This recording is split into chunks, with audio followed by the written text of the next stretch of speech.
have seen that communication is exchange of information in a mood of mutuality. There is a sender and a receiver, and there is some information or message that is being exchanged. There could be various types of communication. It could be one-way or two-way. It could be verbal or non-verbal. It could involve written modes such as letters, or it could involve oral or spoken formats like a dialogue or a speech. It could also involve body language and gestures or various other non-verbal cues like smells and touch. So, we have seen that communication involves all these processes. We will now look at some of the attempts made to build a model of how this entire process happens. A model is a representation of a process. As we have seen, various researchers tried to define and understand how communication happens. Communication also involves noise or interference. So, the various elements in a communication process could include a sender, a message, a channel, a receiver, encoding, decoding, and noise. There is another important element to the communication process. This is feedback. Any movement, gesture, or information given out by the receiver back to the source or to the sender is feedback, saying or confirming that communication has taken place. Feedback could be immediate, delayed, or sometimes, as in one-way communication, take multiple forms or never happen at all in certain instances. Depending on the process of communication, the importance of feedback in the process could vary. Let us look at the process of communication and try to understand it with an example. Imagine two friends. One is asking the other a simple single statement, "Give me your notebook." So, the person who realizes that he or she needs something that has happened in class and puts it into words by saying, "Give me your notebook," becomes the sender. The second person to whom this statement is addressed becomes the receiver. What is the message? The message is, "Give me your notebook." The channel in this case, being a direct one-to-one conversation, is the statement made in a direct mode. This could sometimes take other forms, as in, imagine a class that is going on and a small written note passed to a friend which says, "Please give me your notebook." Or another instance where a friend calls up another and says, "Please get your notebook tomorrow, I need it." In such cases, the message is being delivered through various modes or various channels.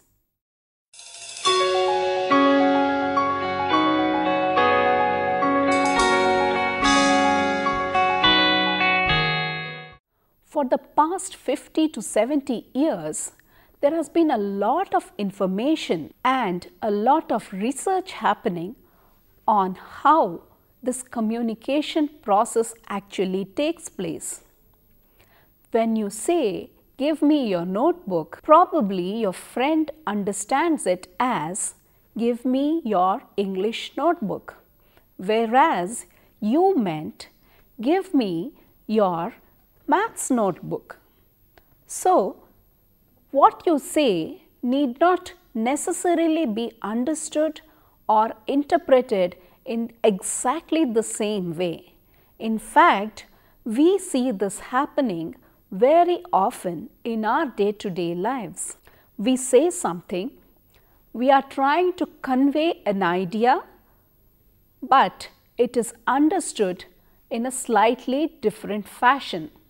This is because of the noise or interference in the process. So, what do we want to say and what is understood? This entire process has been modeled by different people in an attempt to understand how communication happens. Model is a representation of a process, and over the years there have been several models of communication. Let us look at some of the more influential models of communication. To begin with, in the early days, Aristotle was a very vocal speaker who had swayed public opinion on a multitude of subjects. Aristotle's model of communication was based on a public speaker's address to a gathering. Apart from this, the modern age, today's communication models include influential people like Lasswell, Shannon and Weaver Model, the Schramm model, and Berlo's model of communication. Aristotle was one of the earliest proponents of a model of communication. His model is considered to be the classic model of communication. Back in those days, the art of public speaking and rhetoric was held in high esteem. So, Aristotle gave a model which was based on a public speaker or an orator addressing a large gathering. So, Aristotle's classical model was in fact a depiction of a one-way communication process. It was a one-way model where there is one speaker with a message addressing a large gathering who formed the receivers of the message. Lasswell's model formed the first stepping stone to communications research. Lasswell, back in 1948, made a very popular statement that summed up his approach at looking at the communication process. He was interested in representing the entire communication process in a single sentence, which says, "Who says what, to whom, in what channel, and with what effect." Lasswell was a pioneer in building a model of the communication process because his single statement included who, that is the sender, says what, which is the message, to whom, obviously the receiver, in what channel, the mode or the channel, with what effect, that is the response to the communication which involves feedback. This single simple sentence encompassed the entire communication process that was modeled by Lasswell. So, Lasswell's model focused on verbal communication. when you have two friends talking to each other, when I say, please give me your book, I am the sender, give me your book is the message. I am saying this to you and I am addressing it through a telephone or directly, and with what effect? The response is either you say, no, I cannot give it to you, I have to study, or you say, of course, take it, you can return it once you are done. So, that is the effect of the communication process. Lasswell's model was a simple and a very effective way of putting the entire communication process in a single sentence.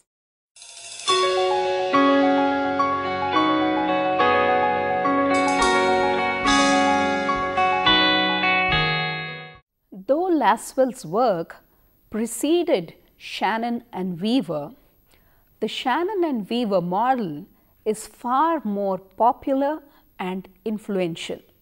In fact, Shannon and Weaver are considered to be the fathers of research in communication. The Shannon and Weaver model introduced the concept of noise into the model of communication.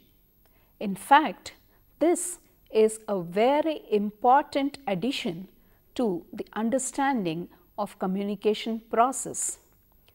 The Shannon and Weaver model starts with the sender, has all the other elements like the channel, the message, the receiver.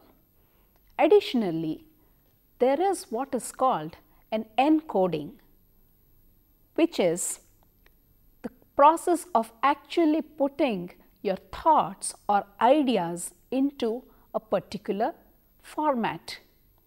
When you want a book, you could either say, please give me a book, or you could write it and pass it across, or you could simply gesture to your friend across the class saying, please pass your book. No words involved. So, this process of putting your thought, I need a book and I am going to ask Smita for the book. These thoughts, when they are put into action in multiple ways, then there is a process of encoding happening.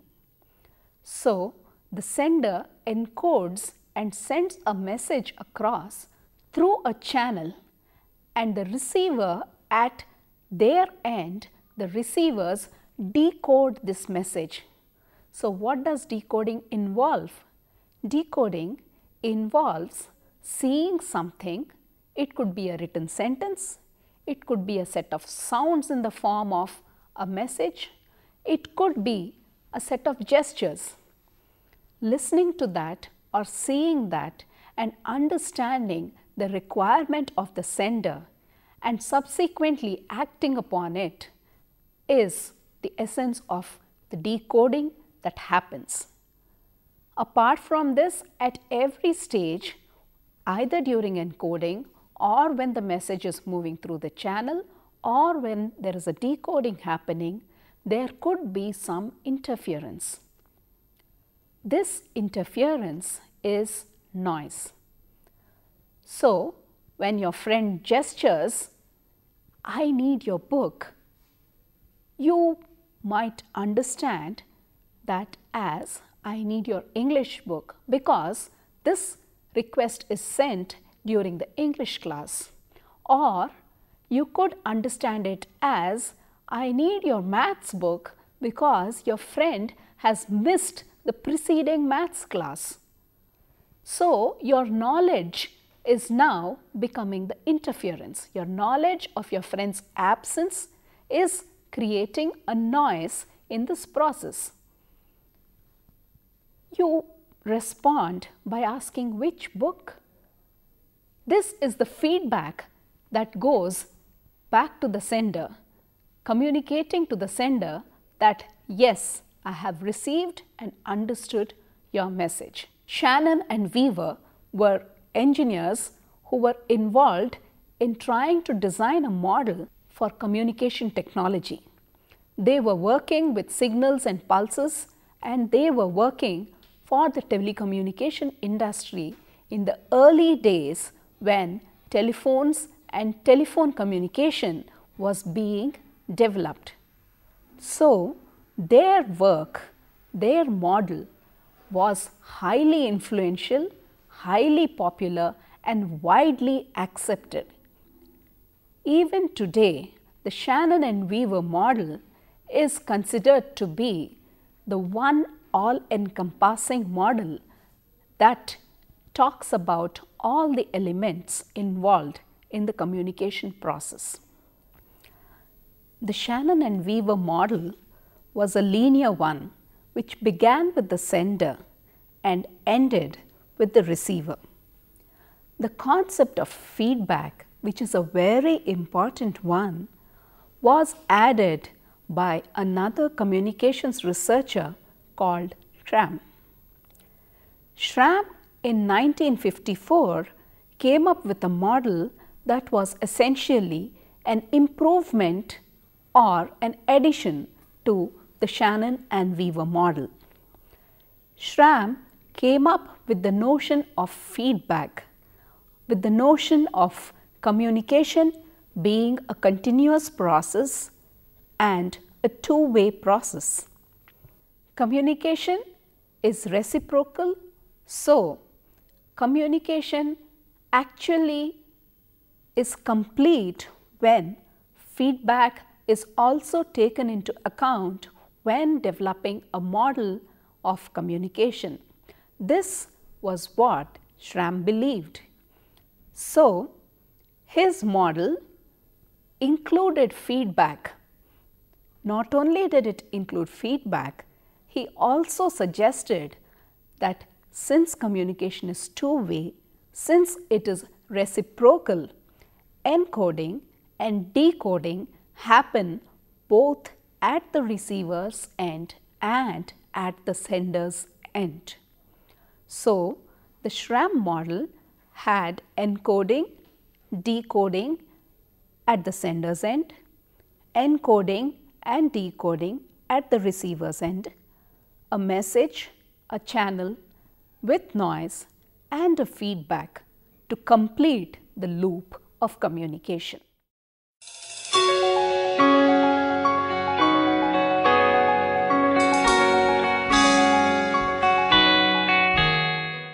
So far, we have seen that Aristotle began with the concept of what a model of communication should look like. We have also looked at Harold Lasswell's interpretation of communication process, the Shannon and Weaver model, and the Schramm model, which was essentially an improvement of Shannon and Weaver's work. Berlo in 1960 came up with another model. The basic process of communication remains the same. The elements remain the same. However, what needs to be emphasized upon in this entire process? Who is important or what is important? Is it the sender? Is it the receiver? What defines effective communication? Is it the channel or the message? These are various questions that researchers were trying to address. Berlo, in his simple yet highly effective model, emphasizes on the importance of the message. Berlo's model is popularly known as the SMCR model.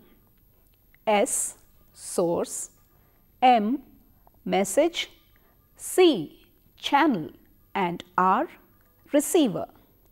So, there is a source, there is a message, there is a channel, there is a receiver. All the elements, the basic elements. So, how is Berlo's model different? The source, message, channel and receiver all have various elements attributes and characteristics. Berlo explained and elucidated on each of these. The source and the receiver in a communication model refer to the people who send or receive information through a communication process. So, this involves communication skills obviously. It also involves their attitudes, their perceptions, their knowledge of whatever is being said. The culture, cultural norms and the social system. For example, when an Indian says, "Let's see," it is probably a polite way of saying, "I will not be able to do your work." But instead of refusing outright, we might say, "Let's see if I can do something." But this may be construed as a message meaning, "I will try to do something for an American." So, the cultural norms and the social system are also important elements. Berlo's model highlighted each of these factors. Apart from the sender and receiver, we have the channel, the C part of the model. The channel could target at any one of the 5 senses. So, the channel could target hearing, seeing, smelling, touching or even tasting. Any of the 5 senses could act as the recipients of the channel of communication.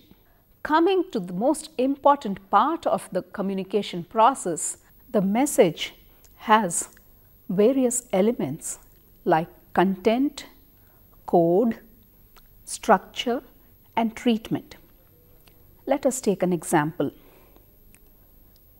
When your teacher asks you, "Why are you late?" Now, the same thing can be said in multiple ways.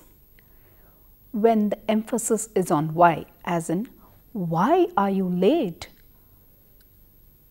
The idea behind it is the teacher is asking you the reason for your tardy appearance.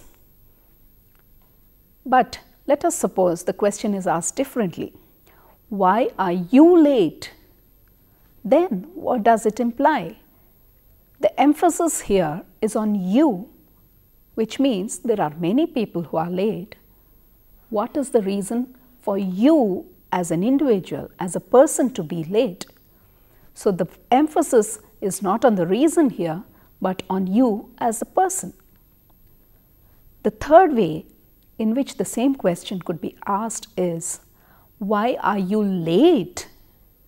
The emphasis on late conveying what is it that has kept you away from the class?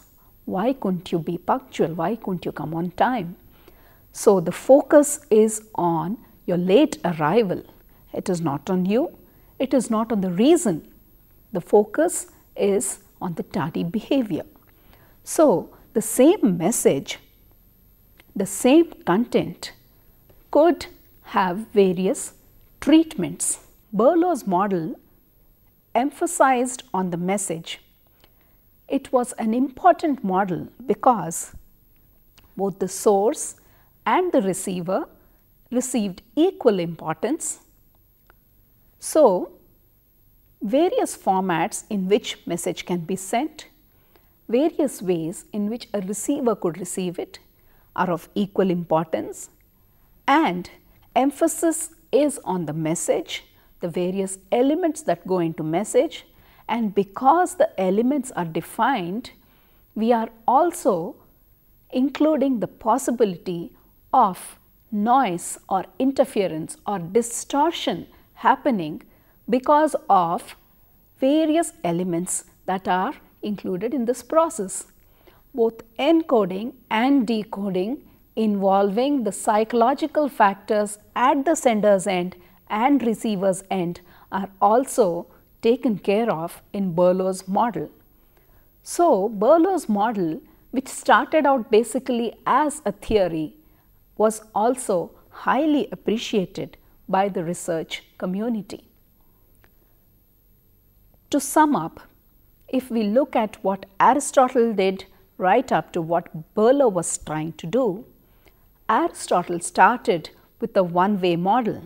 There is a speaker, a message that is communicated to a group.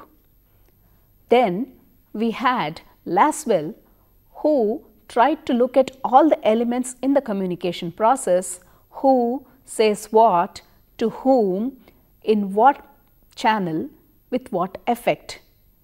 And then we moved on to Shannon and Weaver's work, which not only included all these elements but also said that there could be interference or noise in the model that depicts communication. Schramm said that communication is a two-way process, and so a representation of communication should also include feedback. And moving on to Berlo, Berlo's focus was on giving equal importance to the source and the receiver, along with the channel, and emphasis on message. So, each of the models were complementary and built on the starting or the basic model that Aristotle used to describe the process of rhetoric.